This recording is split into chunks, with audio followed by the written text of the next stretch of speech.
Yep, that's right. It is college Frisbee time, and it's back and better than ever. This video is meant to give you everything you need to know entering the season. Here is a rundown of what will be discussed.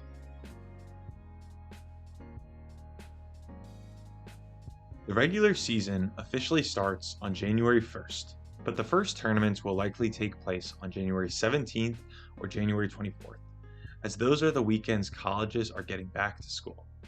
Regular season tournaments take place every weekend all throughout the country until March 28th to 29th. Teams will likely attend 3 to 5 tournaments in the regular season, priming themselves up for the postseason. At this exact moment, we do not have team lists and dates/locations for all tournaments, but we have precedent for most tournaments. Here's a list of tournaments to take note of if you are looking to watch the national caliber teams. From January 30th to February 1st, we have Florida Warm-Up and Carolina Kickoff. Florida Warm-Up is a unique tournament as they have teams play from Friday to Sunday, getting teams 8 to 9 games over a 3-day span. In previous years, Florida Warm-Up had 25 teams attend, which is more than most tournaments. But in the 2026 season, a staggering 43 teams will be attending. We have many of the top teams traveling across the country attending the tournament, such as Carleton Cut, UMass Zoodisk, Georgia Tech Tribe, and a Florida Warm-Up favorite, BYU Kai. Carolina Kickoff is a tournament hosted by UNC Darkside that tends to have high regional level teams attending, but it's not always a cakewalk for UNC, as in 2025, Georgia Tech knocked them off in the quarterfinals. Smoky Mountain Invite will likely be around the first weekend of March, which has Tennessee Prohibition host 15 other teams. The field consists of over 70% of teams who are attending nationals, with every team vying for a strength bid for their region. The tournament will bring teams from all across the country, but focuses more on the Central/Eastern time zone teams. Finally, what is likely the most important regular season tournament is Easterns, which is held on the last week of the regular season. Easterns is held in North Carolina, and 20 of the best teams in the nation are in attendance. It's a very hard tournament to get into, but there is luckily at least one bid up for grabs at a tournament called Eastern Qualifier, held a few weeks prior. Eastern Qualifier has 20 of the higher end regional teams on the East Coast facing off, trying to claim a bid to the premier regular season tournament. Although Easterns is challenging to get into, some teams can pull off a run to face off against the big dogs. Shout out JMU. These are only some of the top end tournaments, with other ones to note including President's Day Invite, held on President's Day weekend, and Santa Barbara Invite, held in California early in the regular season. Many of the tournaments mentioned will be streamed via Ultiworld, where they are able to stream 2 to 4 games per round, including nearly 80% of bracket play. Other than Ultiworld, there is no other way to view games live if you are not on site at the tournaments. All of these tournaments are in place to give us rankings of all colleges in the nation. I'll preface it to start. The rankings are weird and not easy to calculate and explain, but I'll try my best. Winning games is good. Winning by a lot is even better. For example, if you win by 1 goal, it'll help, but beating the same team by 5 is great. Although winning is good, a loss can still benefit a team. If the 80th best team in the nation loses by 1 to the number 1 team in the nation, it'll boost the 80th team up and lower the number 1 team. The algorithm expects the number 1 team to beat the 80th best team by a larger amount. This is important as teams ranked in the 30s facing off against the top 10 teams are more likely to get their rankings boosted because even if they lose by 2 to 3 goals, their rankings will go up because they were competitive in that game. If a team ranked in the 30s is playing a team ranked in the 60s, they would need to win by 4 to 5 goals to get boosted up enough, which is not easy to do. We need to note connectivity. If Team A beats Team B by 13 points and Team C beats Team D by 13 points, theoretically Team A and Team C are ranked the same. But If Team B beats Team C 13-5, it'll show that Team C maybe isn't as good as we thought they were. When teams play against others, especially from across the country, it helps sort the rankings as it shows how East Coast results can differ from West Coast results. The rankings do not weigh the value of the game in the tournament. A first place matchup has the same value as a pool play matchup and a consolation matchup. Yes, winning a tournament is great, but performing well in consolation may be the reason why a team is able to go to nationals. The rankings have a ton of numbers, but I don't know how to explain those as well. Here's a TLDR. Score as many points as you can, and allow your opponents to score the least amount of points as possible, especially against the highest level opponent you play. All of the regular season tournaments and rankings lead us into the postseason and the fight for bids. The postseason is broken down into 3 sections: conferences, regionals, and nationals. Some teams are vying to go to regionals for the first time, where some are trying to make the game to go to nationals during their regionals run. But many of the Frisbee community focuses on the national stage and the players/teams performing at that level.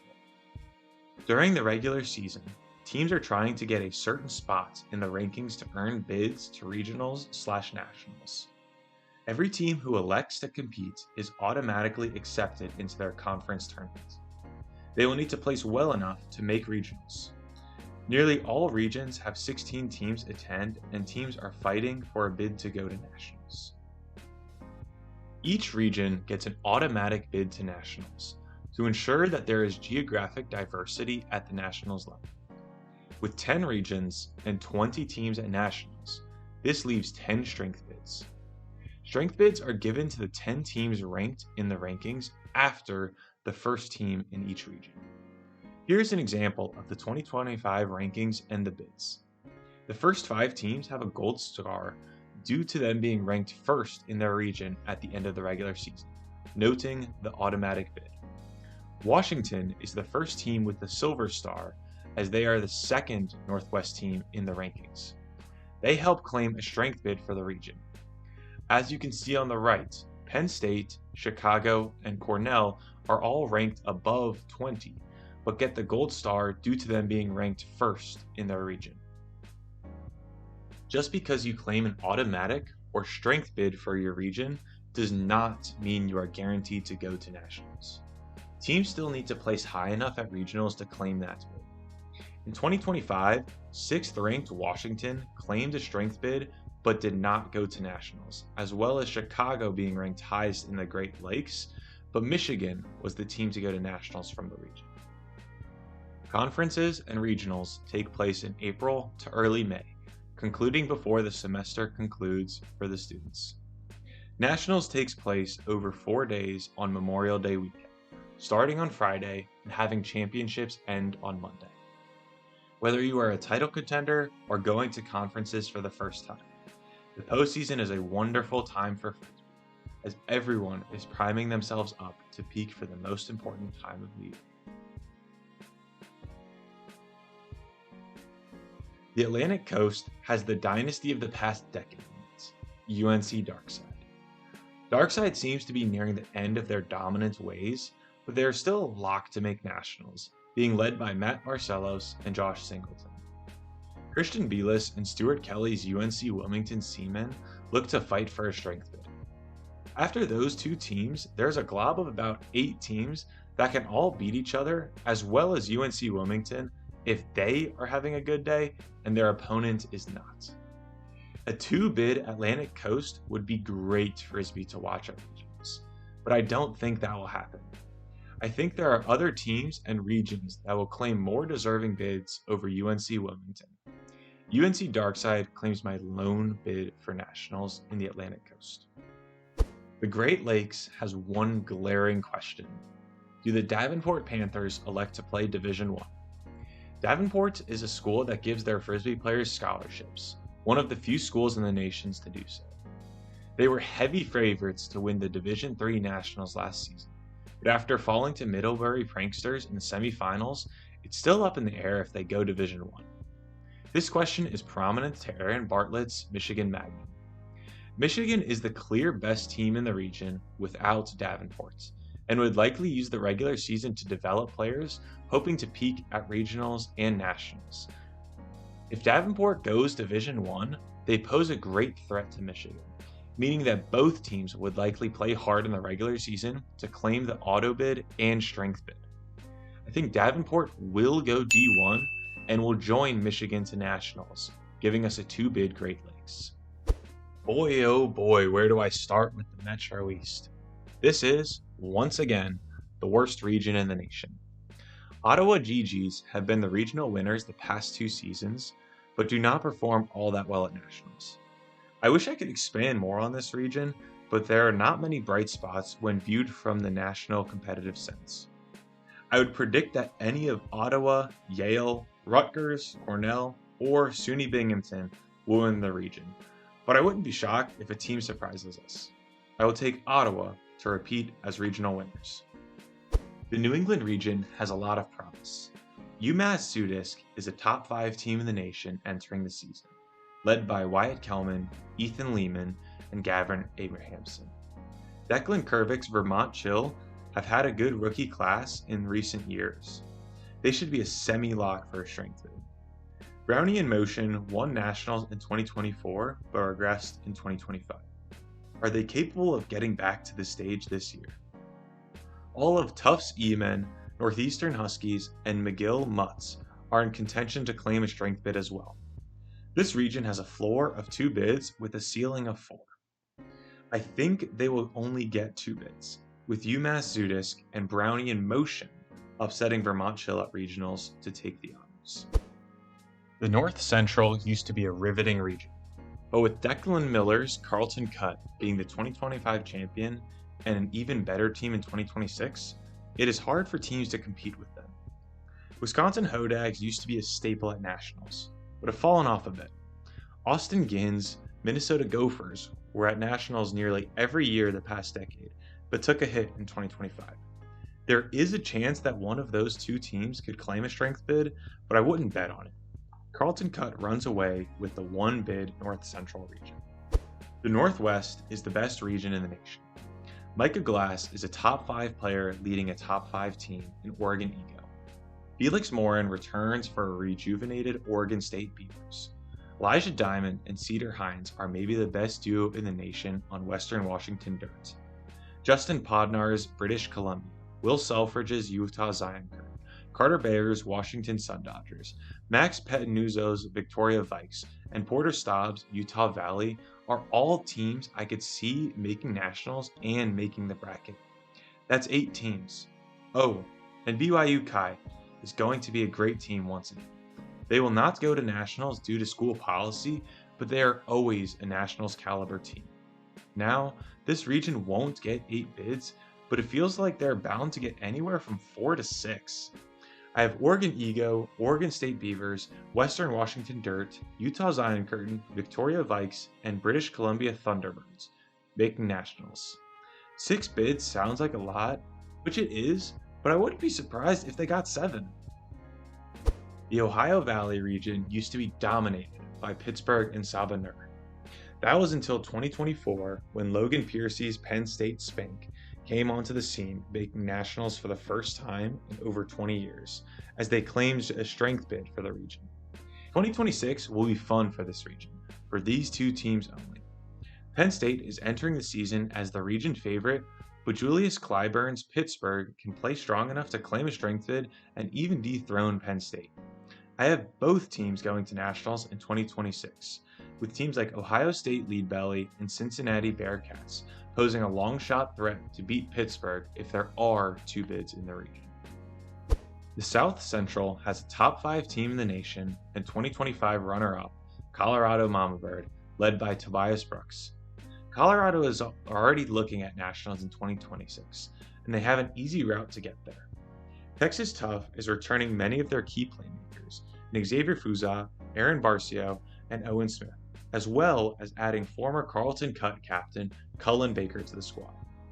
Texas has a great team on paper, and they should be able to claim a strength bid for the region. That's the length of strength bids I see in this region, but Washington University Contra Colorado State, Hibida, and Texas A&M doesn't can all pose threats to maybe claim a strength bid for the region. It's unlikely, but WashU and Texas A&M should play strong enough competition to pull off a miracle. Sadly, I don't see a miracle in this region, as I have Colorado Mama Bird and Texas Tough claiming the 2 bids for nationals. The Southeast has what will likely be America's team in Georgia Tech Tribe, led by Adam and Sam Grossman. They have been on the verge of nationals, coming just short of Scotty Whitley's Georgia Joja, but the tide seemed to be turning. Georgia Tech is on the rise, and Georgia is on the downfall. Georgia is in the same range as UNC Wilmington from the Atlantic Coast, as a team who is a tier below the top contender and a tier above the rest of the globe. Teams like Auburn Atos, Emory Juice, and Tulane Tucks can all make some noise and would play good spoiler if the region claimed 2 bids. I think the region lands with 1 bid, with Georgia Tech Tribe taking the bid. Finally, the Southwest region shows us yet again how the West Coast is where the best Frisbee is. They have 2 top 15 teams in Anton Orm's Cal Poly Slowcore and Toby Warren's UC Santa Cruz Slugs. California Ursa Major has been to nationals recently, but after Dexter Clyburn graduated, they are likely to take a hit. UCLA Smog and UC Santa Barbara Black Tide are other contenders in that glob range of the top 30 to 60 teams in the nation. I don't think they will make nationals noise, but they could make a storyline at some point. I think the region gets 2 bids, with Cal Poly Slow and UC Santa Cruz taking them. There are a lot of electric regions to watch out for come the postseason. These are my preseason predictions for the 20 teams to make nationals in 2026.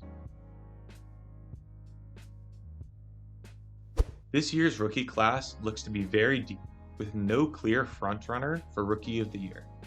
This award is challenging to predict in the preseason as we are not aware of how teams will deploy their rookies.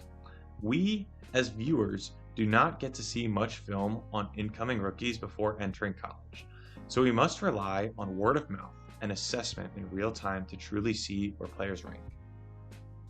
Through rumblings I have heard, these 4 teams seem to have strong rookie classes. UMass Zudisk, headlined by Sam McCrory and Cam Levine. Carlton Cut with Sarek Malaran. Pittsburgh's and Sabanur with Pac-Man's Ezra Beidler-Shank. And Penn State Spank, led by Becker Joseph. A few other players to note include Walter Hipps at Vermont, Owen Johnson at Texas, and Stefan McCall at Georgia Tech. These are the players that will likely make headlines and look like experienced college players for some of the top programs in the nation. The opposite of the Rookie of the Year is the elusive Player of the Year, awarded to the season's best player with a strong emphasis on nationals performance. The Player of the Year race seems to have a 3-horse race above the rest, with reigning Player of the Year Declan Miller at Carleton leading the way. Colorado's Tobias Brooks and Oregon's Micah Glass round out that top 3. Just because we have a 3-horse race doesn't mean we can have a surprise come about in the season. Players like Anton Orm from Cal Poly Slow, Aaron Bartlett from Michigan, Xavier Fuzat from Texas, and Sam Grossberg from Georgia Tech are all focal points on their team and are bound to put up a lot of stats at nationals. One of the best Frisbee traditions is the Callahan Award, which is basically the college football Heisman Award, but for college Frisbee players. Teams can nominate 1 player per season and tend to make a highlight video to promote that player. The Callahan Award should be awarded to the best college player, but lately it seems to be awarded to the best video made. Here are some of the Callahan videos I am excited to witness this year. To preface, I am not certain these players will be nominated, but if they are, these are the ones I want to see. Micah Glass from Oregon, Aaron Bartlett from Michigan, and Xavier Fuzat from Texas should be some of the top players with plenty of highlights to make a quality video. With the award being given to typically the best video, here are some editors that have been producing bangers lately. Raymond Gia has filmed Georgia Tech as of late, and if he is making Adam Grossberg's, it will feed families. Garrett Bush has made one of my favorite highlight videos ever. Hopefully he continues his quality with Anton Orm at Cal Poly Slow. Jack McClearly has consistently made some of the highest quality Callahan videos for UNC. Josh Singleton would be my guess for their Callahan nominee, and he may not be a Ben Dameron or Anders Youngst, but he is one of the best players in the nation. Jack Stevenson is a great video editor who just graduated from Georgia. I hope he makes Scotty Whitney's video. The Callahan videos are typically published in late April/early May, and these are only some of the players I am excited to see with their Callahan. Overall, this was my preview for the entire college season. If there's anything I missed, or if you have any intel, please drop it in the comments section. Let's make this a talking hub for College Ultimate. Go celebrate your day.